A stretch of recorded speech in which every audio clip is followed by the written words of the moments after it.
x equal to 3 plus 2 root to, find the value of root x minus 1 by root x.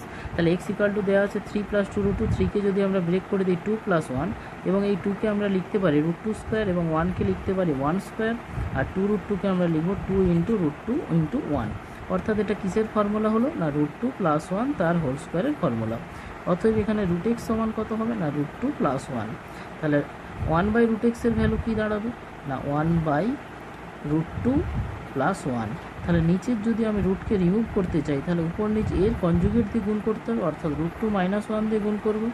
আর হরে root 2 plus 1 into root 2 minus 1 করলে a square minus b স্কোয়ারের formula থেকে 1 হয়ে যাবে, আর লবে পড়ে থাকবে শুধু রুট 2 মাইনাস 1।